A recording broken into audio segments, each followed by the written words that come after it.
সম্মানিত দিনদার মুসলিম ভাইয়েরা, আশা করি আপনারা সকলে ভালো আছেন।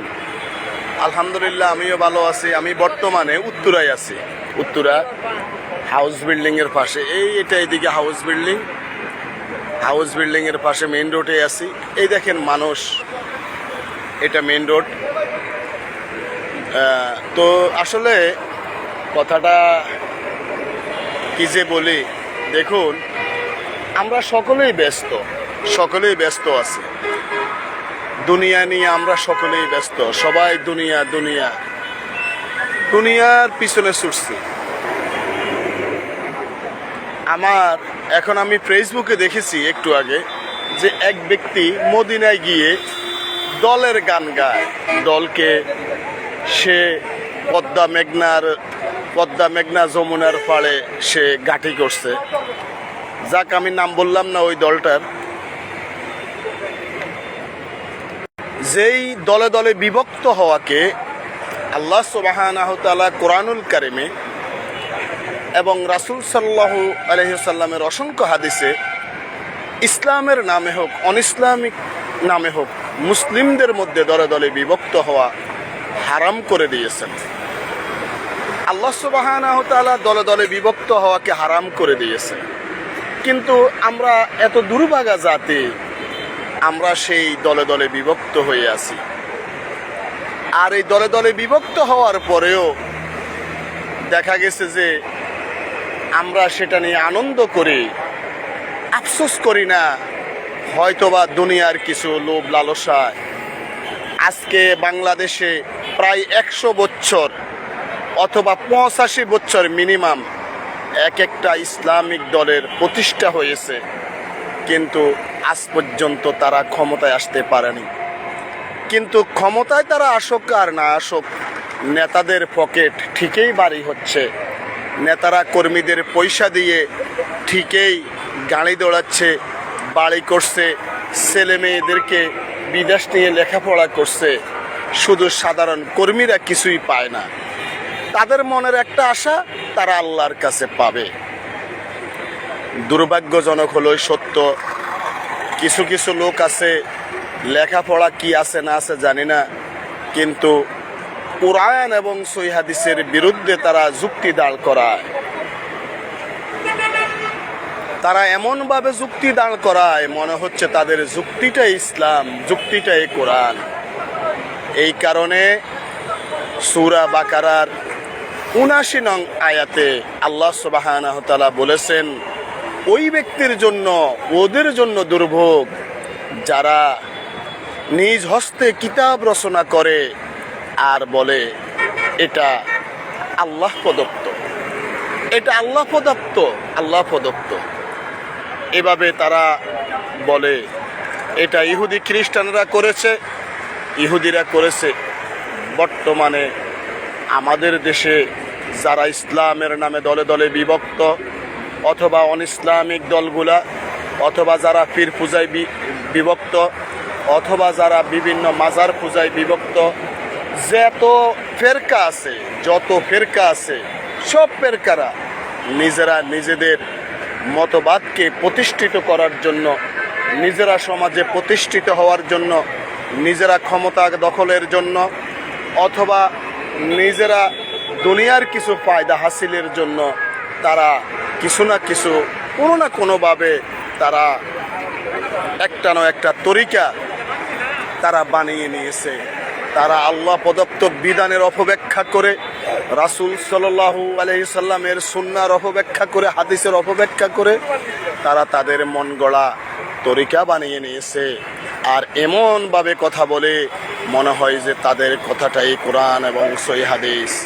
আমি একটি কথা বলতে চাই, সম্মানিত দ্বীনী ভাইয়েরা, আপনারা হয়তো বা আমার কথা শুনেন অথবা শুনেন না, জানেন, আল্লাহু আলাম।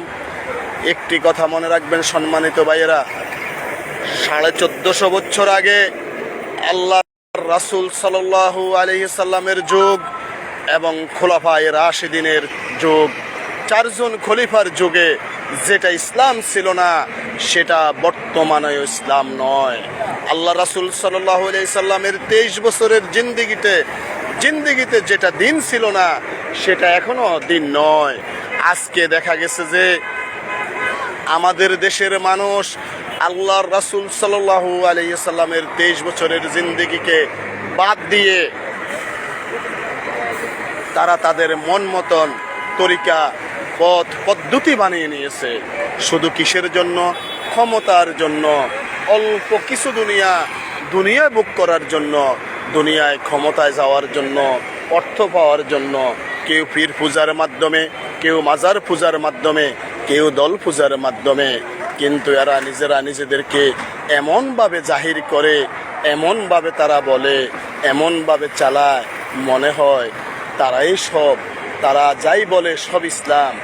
আর কোরআন এবং সহিহ হাদিসের কথা তারা কর্ণপাত করে না।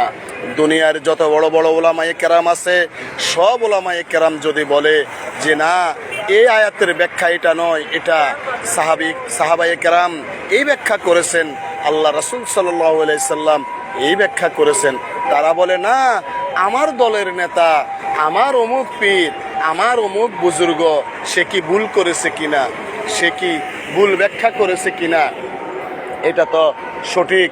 আমাদের কথাই সঠিক, তাদের কথাই সঠিক, তাদের দলের কথাই সঠিক। তাই আমি শেষবারের মতো বলবো, হে আমার মুসলিম ভাইয়েরা, সতর্কতা অবলম্বন করুন, সতর্কতা অবলম্বন করুন। আমি একটি বই পড়েছি, ছোট্ট একটি বই, মিশরের একজন লেখক লিখেছেন, আর এই বইটা অনুবাদ করেছেন হাফেজ মাহমুদুল হাসান আল মাদানী হাফেজাউল্লাহ, জামিয়া কাসেমিয়ার ভাইস প্রিন্সিপাল। উনি বলেছেন, ওই বইটার নাম দিয়েছেন, হে আহলে সুন্নাহ ওয়াল জামাতের অনুসারীরা, সতর্কতা অবলম্বন করুন, সতর্কতা অবলম্বন করুন। তাই আমি বলবো, হে মুসলিম ভাইয়েরা, সতর্কতা অবলম্বন করুন, শিরক কুফরি থেকে নিজের ঈমানকে রক্ষা করুন এবং বিদআত থেকে আমলকে রক্ষা করুন। না হলে কিন্তু কোনো আপনার নিস্তার নেই, কোনো নিস্তার নেই। আপনি যতগুলাই করেন, যাই করেন, জীবন বাঁচাতে হলে, জান্নাতে যেতে হলে কোরআন এবং সহিহ হাদিসের দিকে ফিরে আসতে হবে। আমি শেষ একটি কথা বলি, হে সম্মানিত ভাইয়েরা, সূরা নিসার 59 নম্বর আয়াত, আল্লাহ সুবহানাহু ওয়া তাআলা বলেছেন, তোমাদের মধ্যে যদি কোনো মতানৈক্য দেখা দেয়, তাহলে ফারুদ্দুহু ইলাল্লাহি ওয়া রাসূলি, যদি তোমাদের মধ্যে মতভেদ দেখা দেয়, তাহলে আল্লাহ আল্লাহর রাসূলের দিকে ছেড়ে দাও, আল্লাহ আল্লাহর রাসূলের দিকে ফিরে যাও। আর আরেকটি হাদিসে বলা আছে যে আল্লাহ রাসূল বলেছেন, আমার উম্মত 73 ফেরকা হবে, এক ফেরকা যাবে জান্নাতে আর সবাই যাবে জাহান্নামে। আল্লাহ রাসূলের সাহাবায়ে কেরাম রাদিয়াল্লাহু তাআলা আনহুরা বলেছেন, ইয়া রাসূলুল্লাহ সাল্লাল্লাহু আলাইহি ওয়াসাল্লাম, এই সৌভাগ্যবান দল কোনটি? তখন আল্লাহ রাসূল সাল্লাল্লাহু আলাইহি সাল্লাম বলেছেন, মা আনা আলাইহি ওয়া আনা সাহাবী, এখন আমি যেটার উপরে আছি আর আমার সাহাবীরা যেটার উপরে আছে, এর উপরে যারা থাকবে তারাই নাজাত প্রাপ্ত। তাহলে দেখুন, একটি কোরআনের আয়াতের অংশ বলেছি, আর একটি হাদিসের একটু অংশ বলেছি। দেখুন, এখানেও বলেছেন মা আনা আলাইহি ওয়া আনা সাহাবী, আল্লাহ রাসূল বলে নাই মা আনা আলাইহি ও আনা মুস্তাহিদ ও আনা ফুকা ও আনা উলামায়ে কেরাম ও আনা আপনার দলের নেতা অথবা পীর সাহেব, কারো কথা বলেন নাই। আল্লাহ রাসূল বলেছেন মা আনা আলাইহি ওয়া আনা সাহাবী। আর কোরআনের আয়াতে বলেছেন ফারুদ্দুহু ইলাল্লাহি ওয়া রাসূলি, এখানে বলেন নাই যে ফারুদ্দুহু ইলাল্লাহি উলামায়ে কেরাম, ফারুদ্দুহু ইলাল্লাহি সাহাবায়ে ফুকায়ে কেরাম, ফারুদ্দুহু ইলাল্লাহি কোনো দল অথবা কোনো মাযহাব, কোনো গোষ্ঠী, কারো কথা বলেন নাই। তাই হে মুসলিম ভাইয়েরা, সতর্কতা অবলম্বন করুন, আল্লাহকে ভয় করুন। যদি জান্নাতে যেতে চান, যদি মনে করেন আমার জান্নাত প্রয়োজন, জান্নাতে যাব, দুনিয়ায় কিছুই না, দুনিয়ায় কিছুই না, জান্নাতে যদি যেতে চান, তাহলে ওয়াল্লাহে কোরআন এবং সহিহ হাদিসের অনুসারী হতে হবে। কারো লেখা দিয়ে, কারো গবেষণা দিয়ে জান্নাত পাওয়া যাবে না।